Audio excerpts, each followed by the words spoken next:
자, 오늘 말씀은 마태복음 27장 26절부터 31절 말씀 함께 읽겠습니다. 시작.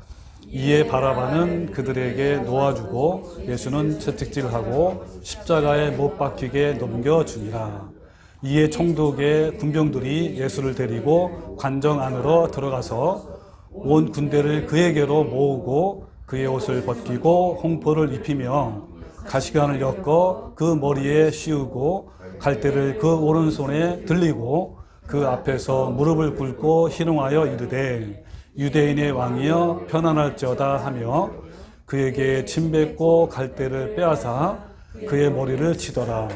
희롱을 다한 후 홍포를 벗기고 도로 그의 옷을 입혀 십자가에 못 박으려고 끌고 나가니라. 아멘. 네, 우리가 이제 한 달 전부터 예수님의 마지막 7일간의 행적 중에 금요일 이른 새벽부터 지금 따라가고 있습니다. 그러니까 예수님께서 겟세마네 동산에서 몸부림치시는 기도부터 시작을 해서 칼과 몽치를 들고 온 큰 무리에게 체포당하시고 이어서 인간들에게 재판을 받으시고 사형 선고를 받는 장면이 나옵니다. 자, 이어서 이제 사형 집행을 위해서 곧바로 이제 로마 군인들에게 넘겨져서 채찍질과 또 온갖 실형을 당하시고 십자가 형틀의 처형이 되십니다. 자, 예수님의 이 모든 고난의 발걸음은 바로 인간의 범죄로 인해서 우리 내면이, 우리 마음이 그 하나님의 거룩한 형상이 파괴되고 부패되어서 결국 두 가지 사망이 왔습니다. 이것을 회복시키기 위해서 예수님의 이 모든 고난이 있는 거예요. 그 두 가지 사망이 뭐라 그랬죠? 이 땅에 살면서 온갖 죄의 질병 때문에 나타나는 현상이죠. 평강도 없고 오직 수고와 슬픔의 삶을 사는 것이 바로 첫 번째 사망이에요. 그러다가 비참하게 죽죠. 그리고 그 후에는 심판을 받고 영원한 지옥의 멸망에 처해진 그 상황이 바로 우리 죄로 물든 인간의 그런 운명입니다. 그래서 죄로 인해서 부패한 자아가 거룩한 형상이 회복이 되면 저절로 이 두 가지 사망에서 회복돼요. 구체적으로 말하면 이 땅에서도 천국을 누리고 그리고 천국에서도 영원히 하나님과 함께하는 영광을 얻게 됩니다. 그래서 하나님의 가장 큰 갈망이 뭐냐? 부패한 인간들이 하나님의 거룩한 형상이 회복되는 것이고 우리도 역시 이것이 가장 큰 갈망이 되어야 합니다. 여러분 이런 갈망이 있어요? 예, 별로 큰 대답이 없는 것 같아요. 예, 하나님이 우리를 향하신 그 사랑이 얼마나 큰지 그리고 죄의 질병으로부터 구원을 받기를 하나님이 얼마나 원하시는지 오늘도 예수님의 발자취를 따라가 봅시다. 자, 그러면 우리 본문 말씀을 자, 보면 자, 26절에 이에 바라바는 그들에게 놓아주고 예수는 채찍질하고 십자가에 못 박히게 넘겨주니라. 이런 말씀 있죠? 자, 채찍질을 먼저 하고 순서가 그렇죠. 예수님을 처형하잖아요. 빌라도가 이 반란죄라는 명목으로 사형 선고를 내리고 예수님을 로마 군인들에게 십자가에 못 박히게 넘겨줍니다. 그죠? 넘겨주자마자 바로 사형 집행이 바로 진행이 돼요. 자, 오늘날과 좀 많이 다르죠? 십자가는 굉장히 잔인한 형벌입니다. 십자가의 처형은요, 로마가 자신의 식민지 국가들이 반란을 일으키지 못하도록 일벌 백계로 채택한 그 역사상 가장 잔인한 형틀이에요. 이때 당시에 로마가 아시아부터 아프리카, 유럽, 거의 뭐 전 세계 절반 정도를 이렇게 침략을 해서 차지했잖아요. 그런 많은 식민 국가들이 수없이 많단 말이에요. 그들을 제대로 통제하기 위해서 바로 이 채택한 것이 바로 십자가의 형벌이에요. 그 십자가 형벌은요, 이 처형은 일반적인 악한 죄가 아니에요. 예를 들면 뭐 살인죄나 간음죄나 뭐 강도죄 이런 사람들이 지은 죄인들에게 사용되는 사형틀이 아니라 로마에 대항해서 구테타를 일으킨 정치범들, 뭐 독립군이죠, 쉽게 말하면. 우리나라 말하면 뭐 반란자 또는 납세 거부자, 이 정치범들이고, 두 번째는 도망친 노예들에게 매달았던 그런 형틀이에요. 그 예수님의 제목도 바로 뭐였죠? 예, 반란죄죠. 그러므로 예, 많은 사형 제도가 있었어요, 그 중에 그때 당시에. 그럼에도 불구하고 십자가형을 받은 거예요. 십자가형은요, 그때 당시에 사람이 가장 많이 있는 대로변에다가 처형을 했어요. 그때 골고다 언덕이라고 높은 언덕에다가 세워둠으로써 지나가는 사람들에게 전시하는 거죠. 그래서 다시는 로마에 항거하지 못하도록 공포감을 준 겁니다. 그래서 십자가에 매달린 자는요, 자신의 체중을 단 3개의 못으로 지탱을 해서 오랜 시간을 견뎌야 하는 그런 형틀이에요. 그 고통이 너무 엄청나기 때문에 종종 돈 있는 사람들은요, 돈을 주어서 그 고통의 시간을 조금이라도 줄이기 위해서 채찍질을 하게 합니다. 십자가에 매달기 전에 맞은 이 39대의 채찍은요, 말이 채찍질이지 거의 죽음보다 더 고통스러운 형벌이에요. 왜 39대로 했느냐? 이 40대를 치면 대부분 사람들 생명을 잃어버리기 때문에 그렇게 한다고 합니다. 이 39대가 이렇게 경계선이라고 해요. 그 채찍 끝에 납덩어리나 동물의 뼈 조각이 이렇게 매달려 있어가지고, 그 당시의 문헌을 따르면요, 채찍질 도중에 사망한 자들이 굉장히 많대요. 이렇게 채찍 딱 때려가지고 칼고리가 생겼잖아요, 납덩이처럼. 그래가지고 살점이 파해지고, 또 때로는 뼈가 으스러지는 그런 것까지 있다고 합니다. 예수님은 그 유대 그 종교 지도자들에 의해서 채찍질을 당하신 거예요. 왜냐하면 그들이 유월절 절기가 시작되잖아요. 그러면 많은 사람들이 옵니다. 그때 당시 예수님을 또 많은 사람들이, 백성들이 따랐어요. 그래서 밀란이 일어날까봐 빨리 죽여달라고 부탁을 하면서 채찍질을 해달라고 한 거예요. 그래서 사실 그런 채찍질 때문에 예수님이 생각대로 일찍 운명을 하신 거예요. 십자가예요. 그래서 그 요한복음 19장 31절에 이런 말씀이 있습니다. 이날은 준비일이라. 유대인들은 그 안식일이 큰 날이므로 그 안식일의 시체들을 십자가에 두지 아니하려 하여 빌라도에게 이제 그 야를 꺾어라. 그렇게 했는데, 그게 무슨 말이냐면, 이날은 이날이 뭐냐면 이제 금요일이에요. 금요일 저녁부터 안식일이에요.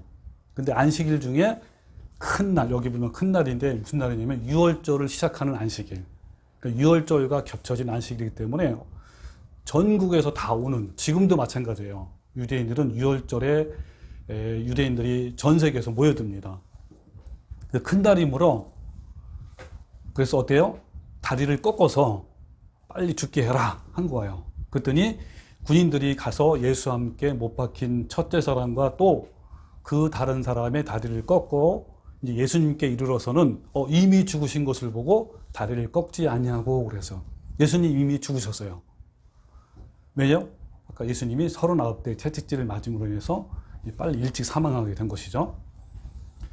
이 채찍질은요, 사형수의 옷을 벗기고 기둥에 단단히 묶은 후에 가해지는, 여러분 내가 혹시 영상 보냈는데 보신 분 계시죠? 그런 식으로 해서 가해지는데, 십자가형이 가해지기 전에 아까 채찍질 하는 이유는 죄수의 생명을 단축시키기 위한 것이죠. 그러니 채찍질을 당한 그 고통이 얼마나 크겠습니까? 거의 죽음에 이를 정도이니까 대단한 거죠. 십자가는요, 그 못으로 박아 죽이려는 것이 아니라 원래는 햇빛에 탈진시켜서 죽이는 형틀이에요. 그때 당시에 못은요, 얼마나 기냐면 50cm. 여러분 30cm 자가 얼마나죠? 한 이 정도 30cm 정도죠? 50이면 더 길어. 그러니까 이것은 못이라기보다는 뭐 정처럼 굵고 그런 거죠. 이것은요, 단지 사람을 나무에 걸어놓기 위한 수단인 거예요. 골고다 언덕에서 이 출토된 자료들 의하면 못의 두 개는 영화에 보면 손목에 박는 게 아니고 이 손목에 박으면 체중에 못 이겨서 금방 찢어져서 떨어져요. 그래서 여기 뼈 있죠, 손목에. 뼈와 뼈 사이에 거기를 이제 두 개를 양손에 박고, 하나는 이 다리를 그냥 이렇게 양쪽 이렇게 벌리는 게 아니라 포개 가지고 복숭아 뼈라 그러죠. 봉숭뼈라 그러잖아요. 거기다가 이제 비틀어서 박습니다. 죄인은 못에 박힌 채 끊임없는 고통과 외부의 뜨거운 태양빛으로 인해서 탈진해서 서서히 죽어가는 거예요. 과도한 출혈과 고통이 동반된 상태에서 탈진이 되잖아요. 그러면 대략 한 3, 4일 정도 고통을 받다가 마침내 숨쉬기가 곤란해지고 출혈이 많기 때문에 심장이 압박을 받아요. 그래서 사망에 이르게 됩니다. 그 문헌에 따르면 어떤 사람은 무려 보름 동안 십자가 매달려 있던 사람도 있었대요. 그 정도로 이제 오랫동안 있으면 고통이 있는 거죠. 아까 얘기했지만 로마는 그 극악한 십자가를 대류변에 세워둠으로써 지나가는 사람에게 일벌 100개로 삼는 거죠. 다시는 로마에 한 걸음 못하도록 공포와 두려움을 주기 위해서 이렇게 합니다. 십자가에 달린 사람을 빨리 죽일 이유가 있을 때는 아까 우리 금방 읽은 말씀처럼 사형수의 정강이 뼈를 곤봉으로 쳐서 이렇게 부러뜨립니다. 그러면 어때요? 그 사형수는 더 이상 그 체중에 견딜 수 없기 때문에 피의 순환도 막히고 갑작스러운 고통으로 인해 쇼크사를 하게 돼요. 그래서 예수님이 양쪽 강도가 2명 있었잖아요. 다리를 꺾었어요. 그래서 바로 이제 익사하게끔 했습니다. 쇼크사 할 정도로. 그래서 예수님의 이 사형 집행은 39대의 채찍을 가한 이후에 곧바로 십자가형을 당하는데, 예수님은 한 가지 더 포함되어 있어요. 바로 로마 군인들의 수많은 모욕이에요. 다른 사람에게는 심하지 않았지만 예수님에게는 이 로마의 군인들의 이 모욕, 희롱 이런 것이 더 심했습니다. 그래서 마태복음 20장 27절, 여러분 금방 읽은 오늘 본 말씀이죠. 이에 총독의 군병들이 예수를 데리고 관정 안으로 들어가서 온 군대를 그에게 모으고, 그랬죠. 이에는 뭐냐면 채찍질한 이후에 이런 뜻이에요. 온 군대를 그에게로 모았대요. 그리고 그의 옷을 벗기고 홍포를 입히며 또 가시관을 엮어서 그 머리에 씌우고 갈대를 그 오른손에 들리고 그 앞에서 무릎을 꿇고 희롱을 합니다. 그러니까 왜 온 군대는 어떤 군대죠? 그 총독 관정에는 온 군대예요. 그 문헌에 따르면 약 300명에서 600명이 되는데 이 수많은 군대를 소집을 한 거예요. 누구 때문에? 한 사람을 사형을 집행하기 위해서. 왜 동원됐을까요? 온 군대가.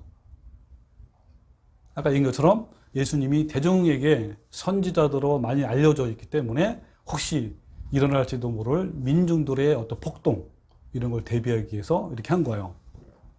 근데 문제는 이런 환경 때문에 예수님은 더 많은 고난을 당하신 거예요.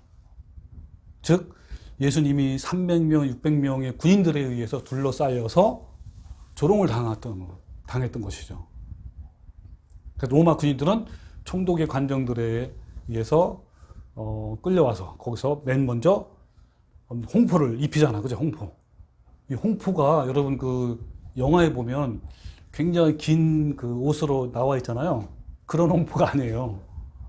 이 홍포는 헬라어로 클라모스라고 그 당시에 군인들이 입었던 그 짧은 그 치마처럼 생긴 거 있죠. 그러니까 소매가 없는 짧은 그 주홍색 망토, 이거를 입히고, 그러니까 그 위에 이제 다 옷을 벗기고 그거 하나 입힌 거예요. 굉장히 조롱거리로 삼는 거죠. 또 이것은 어떤 걸 의미하냐면 그 예수님의 제목이 바로 본인이 왕이 되고자 하는 반란죄이잖아요. 이것으로 흉내를 내면서 희롱하기 위해서 짧은 망토를 입힌 거예요. 당시에 그 로마의 황제, 가이사잖아요. 황제는 이 자색 옷을 입고 있었어요. 그렇기 때문에 이 왕이 되고자 하는 예수님을 조롱하기 위해서 이렇게 당시에 황제의 흉내를 내고 있었던 겁니다. 그들은 또한 예수님 홍포를 입힌 후에 예수님 머리에 가시관을 만들어 씌웠잖아요. 왜냐하면 당시 가이사 황제가 머리에 면류관을 썼어요. 근데 그 면류관이 어떤 모양이냐면 윗부분에 빛나는 못들이 달려 있었어요. 네, 그렇기 때문에 이것을 흉내내어서 그 주변에 자라는 그 가시나무를 즉석에서 이렇게 면류관을 만들어서 예수님께 머리에 씌운 거예요. 그것도 이제 크게 한 게 아니라 굉장히 조그맣게 해서 누른 거죠. 그때 당시에 그 가시는 엄청난 큰 가시입니다. 그래서 예수님은 그 가시들에 찔려서 머리부터 검붉은 피가 흘러내렸습니다. 그 황제의 오른손에 쥐어져 있는 통치권의 상징인 홀. 그럼 황제에 보면 이렇게 긴 지팡이처럼 생긴 홀이잖아요. 홀인데 그걸 모방해서 예수님의 오른손에 갈대, 이 갈대가 막대기야. 그거를 쥐게 했습니다. 또 당시에 사용하는 그 동전, 주화를 보면요. 가이세 황제의 형상이 그려져 있는데 그 모양을 모방해서 조롱을 하는 거예요, 지금. 이어서 그들은 예수님을 그 앞에 무릎을 꿇고 희롱하면서 유대인의 왕이여 편안할지어다 라고 하면서 조롱을 계속합니다. 군인들은 마치 자신들의 황제이면서 신격화된 황제 가이사에게 경배하듯이 예수님을 조롱한 거예요. 그리고 로마 군인들이 이렇게 얘기하잖아요. 유대인의 왕이여 편안할지어다. 이 말도 그때 당시에 그들이 이제 가이사 황제에게 가이사여 찬양을 받으소서 외쳤던 그대로 모방한 겁니다. 또한 이들은 예수님께 침뱉고 갈대를 빼앗아서 다시 예수님 머리를 쳤잖아요. 이때 치다가 헬라어로 에티프론. 이건 뭐냐면 현재 완료형, 또 미완료 동사인데, 그러니까 그들은 예수님을 조롱해서 갈대를 이제 머리를 치는데, 과거의 어떤 시점부터 치기 시작해서 현재에도 치고 있고 앞으로도 계속 치고 있는 상황을 말합니다. 그러니까 한 300명 정도가 이렇게 둘러싸여 있으니까 예수님이 수많은 군인들이 왔다 갔다 하면서 툭툭 친 거죠. 그렇게 이제 희롱을 당한 거예요. 그러니까 이와 같이 그 예수님은 인간의 죄악으로 인해서 온갖 모욕과 천대를 당하셨잖아요. 근데 이것보다 예수님이 가장 힘들었던 것이 뭐였죠? 기억나시죠? 바로 겟세마네 동산에서 인류의 모든 죄가 자신에게 전가되는 것이 가장 큰 고통이었어요. 죄의 전가로 인해서 거룩한 자신에게 죄가 들어왔고 오염됐고 또 그 죄 때문에 하나님의 진노의 잔이 자신에게 쏟아지는 것이 가장 너무너무 어려운 고통이었습니다. 자, 이런 모든 과정을 베드로전서와 또 예수님이 오시기 전 700년 전에 이사야서에 기록되어 있어요. 여러분 제가 카톡에 올린 말씀이죠? 예, 그래서 먼저 베드로전서 2장 22절 말씀을 제가 보겠습니다. 찾아볼 사람은 찾아봐도 돼요. 자, 베드로전서 2장 22절에 이런 말씀이 있어요. 그는 죄를 범하지 아니하시고 그 입에 거짓도 없으시며 욕을 당하시되 맞대어 욕하지 아니하시고 고난을 당하시되 위협하지 아니하시고 오직 공의로 심판하시는 이에게 부탁하시며 친히 나무에 달려 그 몸으로 우리 죄를 담당하셨다 그랬어요. 여기서 앞에 부분, 그러니까 우리 죄를 담당하셨다는 걸 빼고 앞에 있는 부분이 바로 예수님의 성품이에요. 말 그대로. 이 예수님의 이 성품을 우리는 그대로 닮아야 돼요. 예수님은 어때요? 욕을 당하시되 맞대어 욕하지 아니하셨어요. 고난을 당하셨지만 위협하지 아니하셨고. 자, 바로 이런 성품, 예수님 성품을 닮아야 되고요. 그리고 자, 이는이 뭡니까? 고난의 목적. 예수님의 이러한 고난의 목적이 뭐냐? 우리로 죄에 대하여 죽고 의에 대하여 살게 하려 하심이라 그랬어요. 자, 예수님이 이 모든 고난을 당하신 것은 뭐냐? 목적은, 이유는 먼저 우리로 죄에 대해서 죽고, 그러니까 우리의 죄를 용서한 것뿐만 아니라 우리 안에 온갖 들어있는 부패한 죄성, 정욕과 탐심, 이런 것들을 죽이라는 거예요. 그죠? 죽이기 위해서. 그리고 또 의에 대해서 살게 하랍니다. 우리가 하나님의 의에 대해서 살려면 우리가 먼저 뭐부터 해야 됩니까? 십자가에 못 박혀야 돼요. 우리가 함께 예수와 함께 십자가에 못 박았으면 또 부활에 이르는다는 말씀이잖아요. 그것처럼 먼저 십자가에 못 박으면 같이 죽으면, 죄성이 죽으면 어때? 우리가 하나님을 향해서, 의를 향해서 살게 될 수가 있습니다. 그러면서 뭐라 하냐면, 그가 채찍에 맞음으로 너희는 나음을 얻었나니, 너희가 전에는 양과 같이 길을 잃었더니, 그렇죠? 여기 양과 같이 길을 잃었다는 것은 범죄로 인해서 두 가지 사망이 처했다라는 것이죠. 그리고 이제가 언제입니까? 예수님의 고난으로 이제는 너희 영혼의 목자와 감독 되신 이에게 돌아왔느니라. 이 말씀을 웬만하면 좀 암송을 하시면 굉장히 좋을 것 같아요. 자, 이 모든 고난의 과정, 예수님이 채찍 맞으시고 희롱당하시고 십자가에 달리신 이 모든 것은요, 앞에도 되겠지만 범죄로 말미암아 파괴되고 부패해진 이 거룩한 하나님의 형상이 내 안에 회복하기 위해서 이렇게 하신 거예요.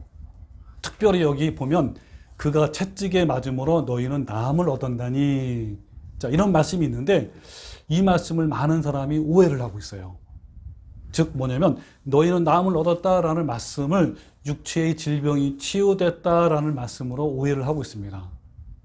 그러나 여기서는 이 나음을 얻었다라는 뜻이 뭐냐면 헬라어로 이아오마이, 한번 해보세요. 이아오마이. 예, 이것은 아까 미완료 동사이며 현재 완료형이에요. 이오마이는 육체의 질병으로부터 치유가 아니라 예수님으로 말미암아 죄로 오염되고 부패한 마음의 질병으로부터 치유와 회복을 의미합니다. 여러분 NIV 성경 제가 또 올렸습니다. 뭐라고 하냐면 By His wounds, You have been healed 그랬죠. 이 wounds가 뭐냐면 상처, 상하다 이런 겁니다. 그러니까 그의 His wounds니까 그의 상함으로 의해서, 그의 상함으로 말미암아. 그가 누구죠? 예수님이 상하시고 또 여러 가지 해를 받으셨잖아요. 징계 받으시고 그걸로 말미암아 너가 You have been healed. healed가 뭐죠? 치유함. have been 현재 완료입니다. 치유함을 받아왔다 그런 뜻이에요. 그러니까 치유가 되어 오고 또 부패한 죄의 질병으로부터 회복이 되어 왔다 이런 거예요. 근데 많은 교인들은 이 말씀을 아까 얘기했던 뭘로 해석한다고요? 육신의 질병으로 해석을 해요. 그리고 기도를 합니다. 저도 옛날에 이 말씀 가지고 얼마나 이 선포 기도를 많이 했는지 제가 했던 기도를 한번 제가 해볼게요. 예수님께서 이미 2000년 전에 나의 육체의 질병을 위해서 채찍을 맞으셨기 때문에 이제 내 질병은 이미 다 치유가 되었다. 내 안에 붙어 있고 나를 아프게 하고 병들게 하는 무슨 질병아! 왜 무슨 질병하냐면 이렇게 구체적으로 자기 병명을 대야 된대요. 그래서 예를 들면 뭐 암에 걸리면 무슨 뭐 예를 들면 편도암에 걸린 이 질병아 이런 식으로 하는 거예요. 뭐 다리가 아프면 다리를 아프게 하는 질병아 이런 식으로. 나에게서 떠나가라. 물러갈지어다. 이렇게. 예수님이 채찍에 맞음으로 치유가 되었으니 나에게 붙어있는 이 질병은 불법이야. 너는 있을 수가 없어. 이 나쁜 놈. 이 더러운 질병. 내게서 떠나가. 수십 번 외치는 거예요. 이렇게. 자, 이것은요, 잘못된 해석이며 선포기도 해요. 여기서 치유는 육체의 질병이 아니라 죄로 발생한 질병들이며 또 과거형이 아니라 뭐라 했죠? 현재 완료형이에요. 이 죄로부터 발생된 질병들이 단번에 회복되는 것이 아니라 과거 어느 시점부터 계속 회복되어 가는 과정. 여러분도 어때요? 회복되어 가는 과정이죠? 네, 바로 그걸 말하는 거예요. 그래서 이아오마이. 이것은 이제 어떤 나음, 고침, 치유 이런 건데 다른 성경에도 똑같은 이 단어가 들어가 있는 단어를 제가 하나 소개할게요. 어디 있냐면 마태복음 13장 15절에 읽어볼게요. 이 백성들의 마음이 완악해져서 그 귀는 듣기에 둔하고 눈은 감았으니 이는 눈으로 보고 귀로 듣고 마음으로 깨달아 돌이켜 내게 고침을 받을까 두려움이라. 여기서 고침을 받을까? 고침을 받는다. 이 고침을 받는다가 뭐예요? 이어오마이예요. 그럼 여기서 고침받는 게 질병이에요? 마음이에요? 마음이죠. 그죠? 그래서 본문 말씀에도 그가 채찍에 맞음으로 너희는 나음을 얻었나니 하면서 너희가 전에는 양과 같이 길을 잃었더니 이제는 너희 영혼의 목자와 감독 되신 이에게 돌아왔느니라 그랬잖아요. 그래서 너희가 전에는 양과 같이 길을 잃었다라는 말씀이 뭐죠? 여러분, 양이 목자를 떠나서 길을 잃으면 어떻습니까? 사나운 짐승이나 나쁜 환경에 의해서 극도로 두려움과 공포로 휩싸이게 됩니다. 그리고 언제 죽을지 모르는 사망 가운데 처해져 있는 거예요. 똑같아요. 범죄한 인간, 하나님을 잃어버린 인간도 이와 같은 상황에 처해져 있었는데 이제는 목자이신 예수님을 믿음으로 말미암아 회복증이 있다라는 거예요. 그래서 너의 영혼의 목자와 감독 되신 이에게 돌아왔느니라 그랬죠. 이거 영어로 뭐라고요? You have returned. return이 뭐죠? 돌아와다. have 나오니까 현재 완료형이죠. 돌아오고 있는 중이다. 회복되고 있는 중이다 라는 뜻이에요. You have returned to the shepherd. 목자에게로 돌아오고 있는 중이다. 그래서 또 이 말씀이 아까 700년 전에, 예수님 700년 전에 이사야에서 나옵니다. 이사야 53장 5절에 그가 찔림은 우리의 허물 때문이요. 자, 찔린 게 뭐죠? 예수님이 창으로 옆구리를 찔렸잖아요. 못으로 찔렸잖아요. 그리고 채찍도 하나 찔린 거예요. 그래서 채찍과 가시와 또 가시면류관도 찔렸잖아요. 그죠? 이게 다 말하는 거예요. 찔림은 뭐 때문이요? 허물, 우리 죄 때문에 그렇게 찔리시고 또 가시에 찔리시고 못과 창에 찔리신 거예요. 그가 상함은 우리의 죄악 때문이라. 왜 상했죠, 예수님이? 똑같아요. 채찍도 당하시고 가시에 찔리시고 못에 찔리시고 창에 찔리신 거예요. 또 그가 징계를 받음으로 우리는 평화를 누린다 그랬죠.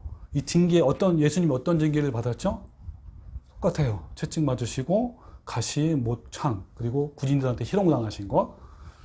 그래서 평화를 누리고 또 그가 채찍에 맞음으로 여기 채찍도 채찍을 했지만 사실은 다 같은 맥락이에요. 문맥이 같은 채찍, 그 다음에 가시, 못, 창. 맞음으로 우리가 나음을 받았도다. 그런 거예요. 그러면서 우리는 다 양 같아서 그릇 행하여 각기 제 길로 갔거늘 여호와께서는 우리 모두의 죄악을 그에게 담당시키셨도다. 자, 뭘 담당시켰어요? 우리의 모든 죄악이죠. 여기 보면 우리의 육체의 질병이라고 했잖아요. 여기 육체의 질병이 아니고 뭐야? 우리의 모든 죄악을 그에게 담당시켰다 그랬습니다. 그러니까 이 나음을 얻은 것이 육체의 질병으로 만약에 적용한다면 예수님을 믿고 좁은 길로 가는 모든 성도들은 질병이 없어야 되는 거예요.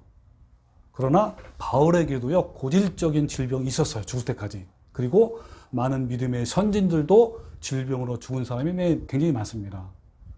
물론 성경에도요, 질병을 고침받고 치유를 받는 사건이 많이 나와요. 자, 이 부분에 대해서는 나중에 또 자세히 다루겠습니다. 자, 인간의 죄악으로 인해서 마음의 고질적인 질병과 사망이 왔는데 이것으로부터 우리를 회복시키기 위해서 예수님이 찔리시고 상하시고 징계를 당하시고 채찍에 맞으신 거예요. 그러면 자, 죄로 인해서 발생한 마음의 질병들이 많다고 그랬는데 구체적으로 어떤 것이 있을까요? 다 그 증상들은요, 먼저 남을 탓하고 핑계하는 것부터 시작해서 의심하는 거, 염려하는 거, 불안하고 두려워하는 거, 남을 시기하고 미워하고 비방하고 분노하고 또 우리의 탐심, 정욕, 교만한 것, 음란한 것, 이런 것들이 전부 다 죄로 인해서 발생한, 죄로 말미암아 파생된 것들이에요. 이건 이제 죄의 질병이죠. 자, 이러한 죄의 질병들은 삶의 모든 영역에서 자유를 잃게 만들고 파멸과 비참함으로 깊이 빠지게 만들어요. 결국은 아까 얘기한 두 가지 사망이 이르는 거야, 이것 때문에. 그 로마서 3장 23절에 모든 사람이 죄를 범하였음에 하나님의 영광에 이르지 못하더니 그랬어요. 그 죄는 사람으로 하여금 하나님의 영광에 이르지 못하게 합니다. 여기서 하나님의 영광은 타락 이전에 원래 창조하셨던 인간 속에 있는 하나님의 형상, 하나님의 거룩한 성품이고 하나님의 또 사랑의 성품이에요. 그런데 인간의 죄로 말미암아 인간 속에 있는 하나님의 거룩한 형상, 성품, 영광, 은혜, 평강 이런 것들이 다 오염되고 빼앗아가고 파괴된 거예요. 그래서 이 세상에는 사는 동안에 하나님과 단절로 인해서 사망과 파멸과 고생과 평강이 없고 슬픔과 수고 또 온갖 질병이 온 거예요. 또 육신이 죽은 후에는 심판을 받고 영원한 심판이 사망이 온 겁니다. 그래서 예수님이 채찍 맞으신 것과 십자가에 죽으신 이유는요, 단순히 우리가 지은 죄를 덮어주는 것뿐만 아니라 인간의 가장 근원적인 질병들, 아까 얘기한 질병들이죠. 그런 그 고질적이고 부패하고 극악한 이 질병인 죄성을 치료하시기 위해서 그렇게 하신 거예요. 죄성. 그 한마디로 말하면 죄성이라고, 죄성. 그러니까 예수님이 맞으신 잔혹한 채찍질과 십자가의 죽으심으로 말미암아 죄라는 질병의 증상인 죄성을 치료할 수가 있습니다. 예수님의 채찍 맞으심과 십자가에 죽으신 이유는요, 인간의 마음에 깊숙이 박혀있는 고질적인 질병인 죄성과 또 죄의 증상들을 치료하기 위함인 거예요. 그러므로 길과 진리와 생명 되신 예수님께 나아가서 주님 안에 온전히 거할 때 비로소 그 모든 악한 죄의 질병으로부터 고침을 받고 참된 자유함을 얻을 수가 있습니다. 하나님은 우리 모두가 독생자이신 예수님이 채찍 맞으심과 십자가의 죽으심을 통해서 우리 영적인 죄의 질병으로부터 치유받기를 원하시는 거예요. 그러기 위해서 우리는 먼저 죄성으로 파생된 이 질병들이 어떤 것들이 있는지 그냥 나열만 했는데 그 정체를 알아야 돼요. 자, 우리가 저걸 알려면, 그죠? 그 정체를 알아야 되는 속수들이. 그것처럼 이 죄의 질병들, 우리를 괴롭히고 우리를 파괴하는 이 질병들의 정체를 알아야 합니다. 그래서 오늘부터 몇 주 동안 어떤 죄의 질병들이 있으며 또 그 질병으로부터 치유받는 것에 대해서 설교를 하려고 합니다. 그래서 이 모든 성도들이 이 죄의 질병으로부터 회복되고 자유함을 누리는 성도가 되기를 바랍니다. 자, 죄로 인한 영적인 질병에 자주 노출이 되면요, 항상 먹잇감을 노리는 마귀 사탄에 의해서 그 모든 인격의 노략질을 당하고 완전히 파멸에 이르게 합니다. 우리 이런 영적인 질병들을 우리가 그냥 방치한다면요, 병이 깊게 들어서 회복이 불가능할 뿐만 아니라 심각한 질병이 있는 줄도 모르고 멸망에 이릅니다. 여러분, 그 동물의 세계에서도요, 일단 어떤 동물이 상처가 나면 생존하기가 굉장히 어렵대요. 그러니까 상처난 동물이 회복해서 온전하게 되기 굉장히 어렵다고 합니다. 그래서 옆에 있는 동물이요, 상처가 나면 그 무리들이 함께 더불어서 돌봐주면 굉장히 좋을 것 같지만 이 대부분 동물들은 그렇지 못한다고 합니다. 상처난 동물은 맹수의 표적이 대상이 되어 대부분 죽어나갑니다. 여러분, 그 혹시 난 못 봤는데요, 어항 속에 어떤 금붕어가 상처가 나면 어떻게 되는지 아세요? 혹시 보신 분 있어요? 맞아요. 예. 다른 금붕어가 그 상처난 금붕어를 달라붙어서 다 뜯어서 죽입니다. 뜯어먹는 거예요. 그것이 이제 동물의 세계입니다. 그러니까 그 동물 세계에서 리더를 할지라도요, 상처를 입으면 공격의 대상이 됩니다. 영적인 세계도 마찬가지예요. 영적으로 상처를 입어서 아까 말한 우울증이나 조울증, 화병, 분노, 증오심 이런 것들이 생기면요, 사탄 마귀는 그냥 두지 않아요. 그 틈을 노리고, 그래서 우는 사자처럼 달려들어서 상처난 마음을 더 공격해서 치명상을 입게 합니다.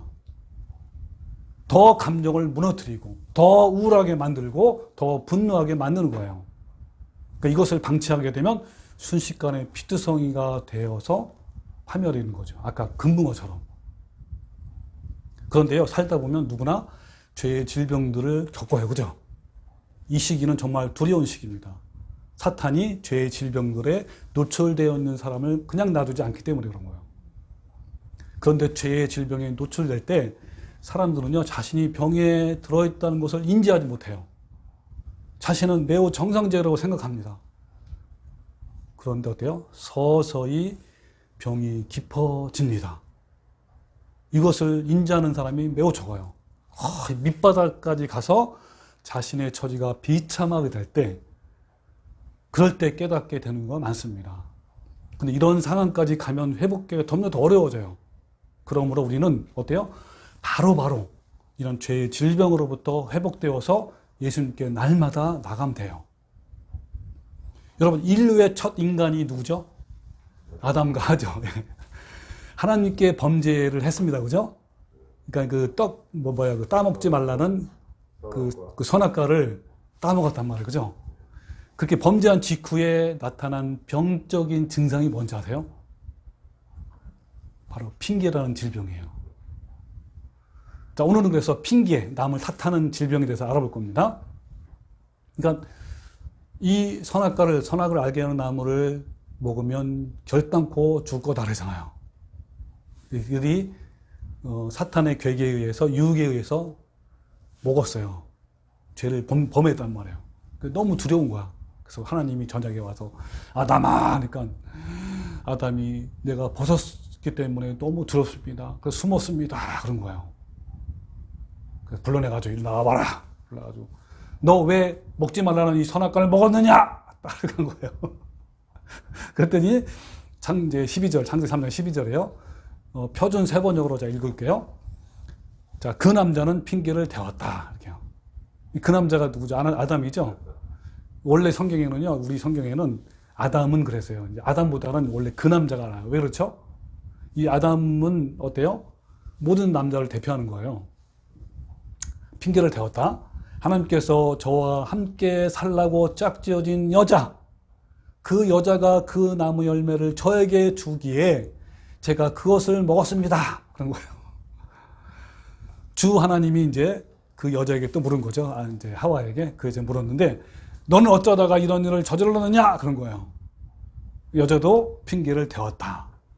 뱀이 저를 깨워서 먹었습니다. 라고 한 거예요. 그러니까 인간이 타락한 후에 첫 번째 나타나는 죄의 질병이 바로 핑계, 남을 탓하는 것인데 이건 대부분 원망으로 연결돼요. 남자도 핑계를 하고 여자도 핑계를 합니다. 그러므로 핑계는 원망과 불평으로 이어지는 뿌리 깊은 불신의 죄이고 죄의 질병이에요.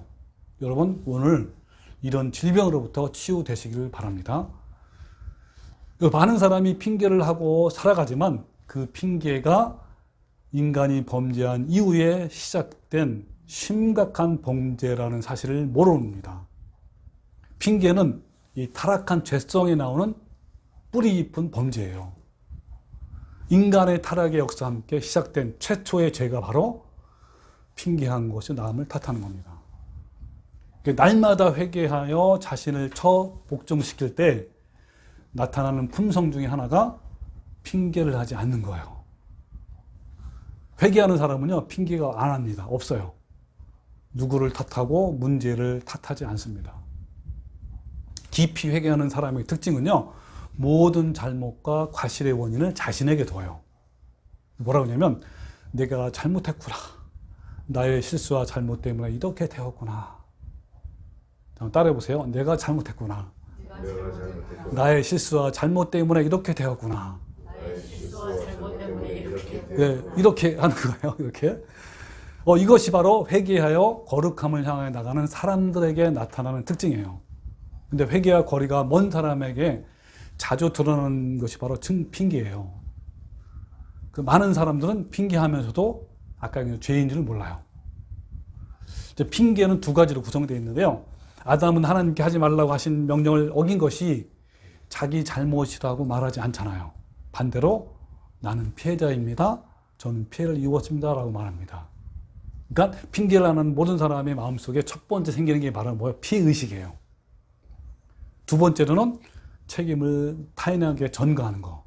이렇게 돼요.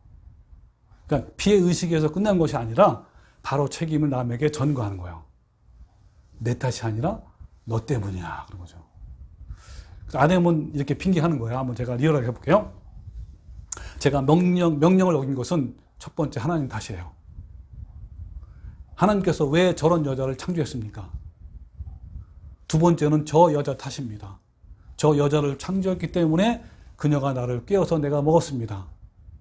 내가 무슨 잘못이 있습니까? 다 하나님 때문이고 그리고 저 여자 때문인 거예요. 그 하나님이 여자에게 또 질문하잖아요. 어쩌다가 너도 이렇게 됐느냐 하니까 여자도 뭐라 그랬어요? 그렇죠. 다 뱀 때문입니다. 하나님께서 왜 저 뱀을 창조했습니까? 그것이 저를 깨워서 먹었습니다. 라고 한 거예요. 그래서 오늘날 대부분 사람들이요. 믿는 사람이든 믿지 않는 사람이든 이런 죄의식 속에 머물러 있습니다. 자신은 누구에게 피해를 입었다는 생각 때문에 모든 책임을 전가해버려요. 다 당신 때문에 일어나는 거예요. 핑계는 인간의 타락된 역사와 똑같이 발걸음을 이어왔어요. 계속적으로. 이 피해의식과 책임 전가는 온 인류를 다 감염시켜 놓고 심각한 그러한 죄 상태에 놓여 있습니다. 이 질병에 걸린 사람은 응당 내가 책임져야 할 책임을 회피하는 거죠. 누군가에게 책임을 다 전가해 놓고 자신은 발뺌해버립니다. 아주 정말 악한 습성이에요. 이 거룩함을 이뤄낸 사람들의 특징은 핑계하지 않습니다. 자신은 어때요? 성령으로 새롭게 변화를 받는다면 어때요? 내 입에서 현저하게 핑계라는 것이 점점 좀 줄어가요. 그 대신에 이런 말을 자주 합니다. 자, 모든 것이 제 탓입니다. 제가 잘못해서 그렇습니다. 다 나의 잘못입니다. 이렇게 고백을 하는 거예요. 바로 이것은요, 팔복을 이루는 삶을 살기 때문에 그런 거예요. 여러분, 팔복에 대해서 제가 설교를 해놓은 게 있어요. 여기는 그 팔복, 8가지 복인데 한번 쭉 들어보시면 이 팔복은요, 가장 중요해요. 모든 성경 중에 가장 중요한 것이 산상보훈이에요. 산상보훈 중에 가장 중요한 것이 팔복이고, 팔복의 가장 중요한 것이 뭐예요? 심령이 가난한 장, 거부터 시작되는 거예요. 그래서 이 팔복 가운데 첫 번째 복은요, 심령이 가난한 사이인데 됐어요. 예. 근데 왜 마음이 가난할까요? 어떤 사람이 마음이 가난하죠? 예, 그것은요, 부패한 탐심과 정욕과 죄성으로 인해서 마음이 파탄. 그리고 그러면서 탄식하게 되는 거죠. 그렇기 때문에 예수님께 구걸하는 거예요. 그러니까 내 속에 선한 것이 거하지 않고 내 속에 죄악, 투성이라는 것을 발견하고 그래서 내 심령이 완전히 깨어진 상태예요. 이때가 바로 심령이 가난한 상태입니다. 자, 이럴 때 어때요? 주님께 구걸하게 되고 마음이 애통하는 자가 되고 온유한 자가 되고 이렇게 되는 거예요. 중요한 건 뭡니까? 내가 죄인이구나. 내가 얼마나 정말 하나님 앞에 봤을 때 내 마음이 부패하고 간사하고 얼마나 악한 존재인가 이걸 깨닫는 거예요. 이거는 그냥 지식적으로 아는 게 아니라 주님으로부터 깨달아야 돼요. 주님 앞에서. 그래서 모든 것이 나의 죄악 때문에 그렇구나. 내가 죄인 중에 정말 괴수구나. 라는 것을 깨닫고 펑펑 우는 자. 그것이 팔복의 시작이고 이것이 거룩함으로 가는 길이에요. 이처럼 인간 자체가 얼마나 죄악에 꽉 찼는가를 발견하는 게 가장 중요합니다. 그것을 발견하는 사람은요, 남을 탓하지 않아요. 왜요? 자기에게 더 많은 죄가 있다는 것을 아는데 다른 사람을 어떻게 남을 탓하겠습니까? 자기는 더 악한데. 어떤 사람은 그래도 나는 목사야. 나는 장로이고 권세고 집사인데 그래도 나는 그 열심히 다가고 봉사도 하고 헌금도 하고 구제도 하고 기도하는데 나는 괜찮아. 나는 의로운 사람이야. 나는 구원을 받았어. 이런 상태가 되면요, 이미 아까 말한 온갖 죄의 질병이 병들어 있는 상태고요. 또 핑계와 탐, 남의 탓을 원망하는 말을 입에 달고 산다는 말이에요. 그런 사람들 보면요, 10중 팔고 남의 탓을 많이 합니다. 여러분, 이 사회와 정치에 대해서 모든 사람들은 다 남을 탓합니다. 모두가 너 때문이라고 핑계를 합니다. 누구 하나 내가 잘못했어 라고 내 탓이요 하는 사람이 없어요. 갈등하고 이혼하려고 하는 부부도 다 모두 너 때문이라고 합니다. 내 성격 탓이고 내 무능한 탓이고 친정 탓이고 시댁 탓이라고 하는 거예요. 교회에서도 문제가 발생하면요, 교인들은 목사 탓이라고, 또 목사는 교인 탓이라고 합니다. 내가 교회를 떠나는 이유는 다 저 사람 탓이라고 하는 거예요. 내가 가난한 것도 바로 저 사람 때문에 그래요. 자, 이런 문제 저런 문제로 관계가 깨진 모든 사람들은요, 다 너 탓이라고, 그리고 하나님 탓이라고 그럽니다. 사람들 대부분은요, 이런 피해의식과 책임 전가라는 깊은 늪 속에 빠져 있어요. 요한복음 11장에 여러분 그 베다니에서 사건 제가 읽어보라 그랬죠. 거기에 보면 마르다와 마리아와 그 오라비인 나사로가 이제 죽는 사건이 나옵니다. 이 사건을 통해서 오늘 말씀드린 이 핑계, 남 탓이 얼마나 전개되는지 한번 볼게요. 여러분, 이스라엘에 베단이라는 가난한 동네가 있는데요. 지금으로 말하면 이제 서울로 진입하는 어떤 경기도쯤에 못 사는 동네인데요.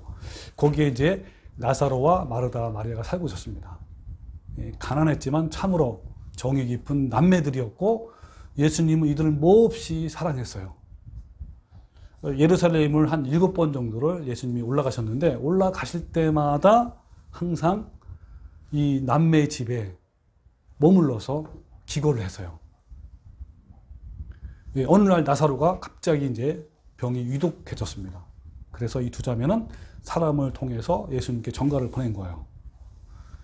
그 두 자매는 예수님이 이 전가를 들으시면 만사 제쳐두고 달려와서 오빠를 치유해 줄 것을 생각한 거예요. 근데 예수님은 베다니에 도착한 것은 나사로가 죽은 지 사흘 뒤에야 도착했어요.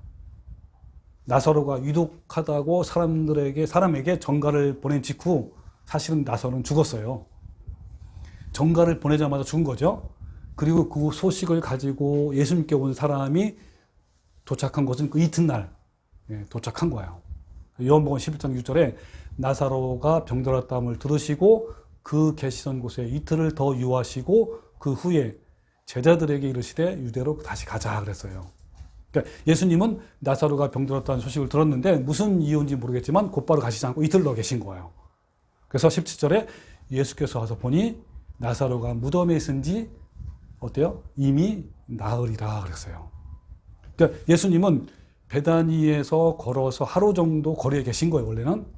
근데 마르다와 마리아가 오빠 나사로가 위태롭다고 사람을 보낸 직후 나사로는 바로 죽었잖아요. 그리고 그 전령은 하루 지난 뒤에나 예수님께 소식을 알린 겁니다. 그 전령의 이야기를 듣고 곧바로 베다니로 갔어도 어때요? 이미 나사로는 죽었죠, 그죠? 네. 그런데 예수님이 바로 오시지 않는 것에 대해서 이 두 자매가 굉장히 서운해했어요. 예수님이 바로 오신다 해도 죽은 지 이틀이 지남에도 불구하고 왜 그런지 모르지만 이 두 자매는 깊은 시험에 들은 거죠.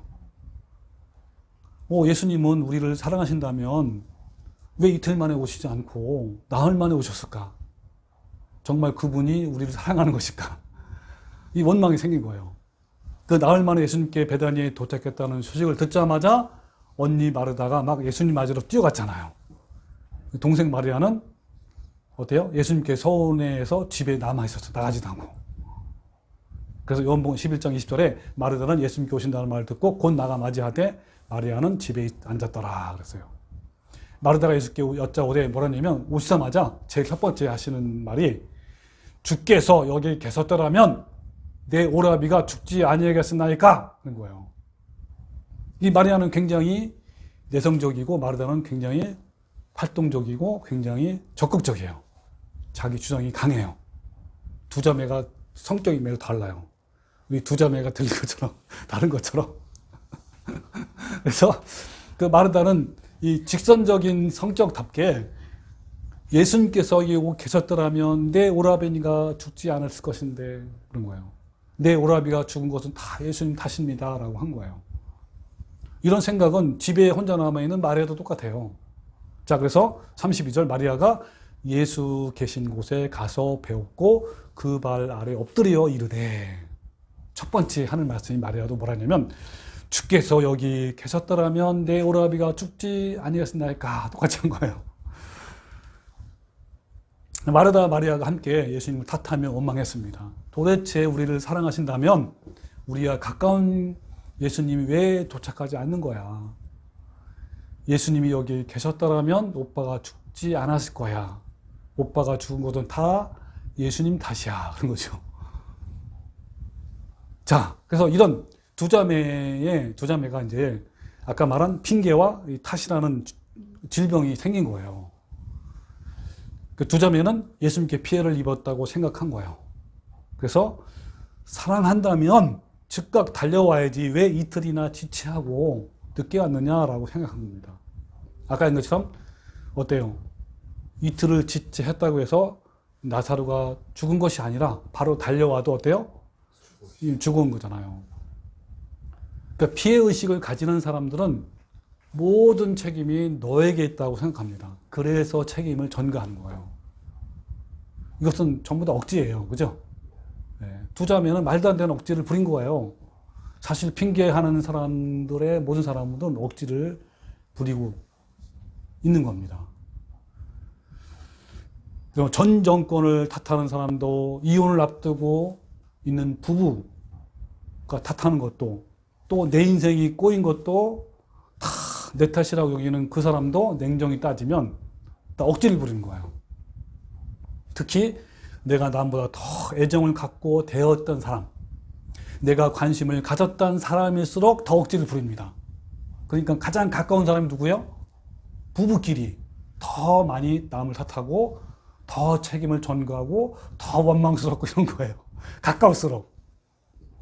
그러니까 가까운 사람일수록 더 핑계를 하고 더 피의식을 느끼고 더 책임을 전가하는 거예요. 다 내 탓이라고. 부부끼리 제일 많이 하는 얘기가 다 내 탓이라고 하는 거예요. 자, 여러분, 마르다 마리아가 어떻게 핑계를 댔냐면 이렇게 한 거예요. 주님께서 여기 계셨더라면 내 오라비가 죽지 않았을 텐데, 이거예요. 그러니까 만약 뭐뭐 했더라면 그러지 않았을 텐데 라는 문구, 이 문구가 핑계하는 사람들에게 걸려있는 질병이에요. 이런 문구. 그러니까 이런 말을 늘 자주 하는 사람. 그러니까 내가 만일 너가 만일 뭐뭐 했더라면 내가 그러지 않을 텐데 라는 이런 거를 자주 쓰는 사람이 바로 그런 사람이에요. 여러분, 근데 예수님은 또 어떤 말씀하셨냐면 이런 말씀했어요. 40절, 예수께서 이르시되 내 말을 내가 믿으면 하나님의 영광을 버리라. 여기는 좀 다르죠, 그죠? 문구가. 그러니까 만일 못하면 못하리라. 이것은 믿음의 말이에요. 굉장히 차이가 나죠? 그러니까 만약 뭐뭐 했다라면 그러지 않았을 텐데 라는 건, 이 언어는요, 이 문구는 과거 지향적이고 부정적인 언어고 죄로 인해 영적 질병에 노출된 사람들의 일상적인 언어예요. 만약에 내가 좋은 부모를 만났다라면 이러지 않았을 텐데, 제가 아주 젊었을 때 자주 했던 거예요. 아주 많이 했어요, 아주. 네. 정말. 그리고 나에게 부모님이 유산이라도 조금 남겨줬더라면, 그리고 우리 부모님이 사이가 좀 좋았더라면, 우리 부모님이 내게 좀 엄하지만 않았더라면, 목사님이 내게 좀 따뜻하게만 대해줬더라면, 그리고 형처럼 머리가 좋았더라면, 뭐 언니처럼 얼굴이 이뻤더라면, 또 내가 그 사람을 만나지 않았더라면, 저 사람이 내게 좋게만 대해줬더라면, 자, 이런 언어들입니다. 근데 참 이상한 일인데요. 어떤 건데 이상한 일이냐면, 남에게 핑계를 하고 탓을 하게 되면요, 특이하게도 어느 정도 자신의 마음의 위로가 돼요. 또 편안해지기도 해요. 남에게 책임을 전감으로써 자신은 그 책임으로부터 회피하게 되잖아요. 그러니까 좀 마음이 편안해진 것이죠. 그래서 핑계하는 사람들이 뭐 이러잖아요. 나는 괜찮아. 그런데 다 내 탓이. 그러니까 뭐요? 내 탓이야 그러잖아. 그 사람이 더 잘못했잖아. 이러잖아. 그죠? 그 사람이 그렇게 말했기 때문이야. 나는 괜찮은데 이렇다는 거예요. 그 사람이 그러지만 않았더라면 이러지 않았을 거야. 이런 거잖아. 그죠? 이렇게 핑계를 하면 자신에게 위로를 주는 거예요. 그러니까 핑계와 탓은요, 죄인데, 이와 같이 죄는요, 때때로 위로를 주기도 합니다. 자신이 실패할 때마다 자신을 따뜻하게 덮어주는 이 포근한, 이 담요 같은 것이 바로 핑계와 탓을 하는 거예요. 이런 따뜻한 담요 같은 핑계와 탓 때문에 내가 하나님 앞에서 정직하게 내 자신을 드러내고 회개하여 바로 설 수 있는 기회가 박탈이 되는 거예요. 그죠? 이걸 잘 몰라요, 사람들은. 그냥 핑계와 탓이 주는 위로는요, 결국 자신을 피해의식과 책임 전가의 깊은 늪속으로 빠뜨립니다. 자신은 피해를 입었지만 모두 다 너 탓이라고 핑계를 함으로써 나는 위로를 받지만 어때? 결국은 사탄에게 속임을 당하는 거예요. 그래서 회개에는 점점 머리가 멀어져요. 왜? 내 탓이 아니기 때문에. 더 깊은 질병에 빠지는 거죠. 그래서 만약 뭐뭐 했더라면 그러지 않을 텐데 라는 이런 말을 자주 하는 사람, 이런 생각을 가진 사람은요, 회개를 안 해요, 못 해요. 안 하는 게 못 해요. 그러니까 이런 질병으로부터 치유되고 회복될 수가 없는 거야, 이러면. 자, 이런 의식을 가진 사람은 내 속에 어떤 문제가 생겼을 때 나의 죄를 발견하고 회개할 기회를 잃어버려요. 하나님의 사람은 핑계와 탓으로 벗어나야 합니다. 그리고 어떤 문제가 생기면 진실한 나의 모습을 바로 하나님께 직면하는 거예요. 남 탓이라 하기 전에 하나님께 나가는 거예요. 그래야 되는 겁니다. 누구 탓, 누구 때문에, 누구 말투 때문에, 누구 태도 때문에 등등 이렇게 탓하고 핑계하게 되면 영원히 예수님의 성품을 닮을 기회가 없어집니다. 여러분, 이스라엘 백성들이 광야 40년 동안 핑계와 탓을 하면서 살아왔어요. 그러다가 결국 2명 이외에 모두 가나안 땅에 들어가지 못하고, 그 말은 무슨 말이죠? 가나안 땅에 들어가는 건 천국에 들어가지 못하고 광야에서 다 멸망당한 거예요. 광야 40년 동안 이들이 입에 달고 살았던 말이 뭔지 아세요? 만약 뭐뭐 했더라면, 이거예요. 이런 핑계와 원망을 말하다가 다 멸망한 거예요. 자, 그래서 대표적인 게 뭐냐면, 만약 우리가 애굽에 있었다라면 그래요. 출애굽기 16장 3절에 이스라엘 자손이 그들에게 이르되 우리가 애굽 땅에서 고기 가마 곁에 앉아있던 때와 떡을 배불리 먹던 때에 여호와의 손에 죽었더라면 좋았을 것을. 너희가 이 광야에 우리를 인도해서 이 온 회중이 줄여 죽게 되는도다. 이런 거예요. 또 17장 3절에 백성이 목이 말라 물을 찾음에 그들이 모세에게 대하여 원망하여 이르되 당신이 어찌하여 우리를 애굽에서 인도해내서 우리와 우리 자녀와 우리 가축이 목말라 죽게 하느냐? 이 말은 무슨 말이죠? 당신이 아니었으면 우리가 목말라 죽을 일이 없었을 텐데 라고 한 거예요. 민수기 11장 5절에 우리가 애굽에 있을 때에는 값없이 생선과 오이와 참외와 부추와 파와 마늘을 시컷 먹었다 이거예요. 근데 네 때문에 이렇다는 거죠. 또 20장 5절에 너희가 어찌하여 우리를 애굽에서 나오게 하여 이 나쁜 곳으로 인도하느냐? 이곳에는 파종할 곳이 없고 무화과도 없고 포도도 없고 석류도 없고 마실 물도 없다. 이런 거예요. 이들의 언어는요, 만약에 뭐뭐 했더라면 이거예요. 40년 동안 이러다가 죽은 거예요. 얘네뿐입니까? 오늘날 우리도 마찬가지예요. 지옥의 걸을 길을 걷는 사람들은 다 이런 소리를 하며 살아요. 우리는 피해를 입었다는 이 과거 속에 나와야 합니다. 내가 피해를 주었다는 그 사람에게서 벗어나야 합니다.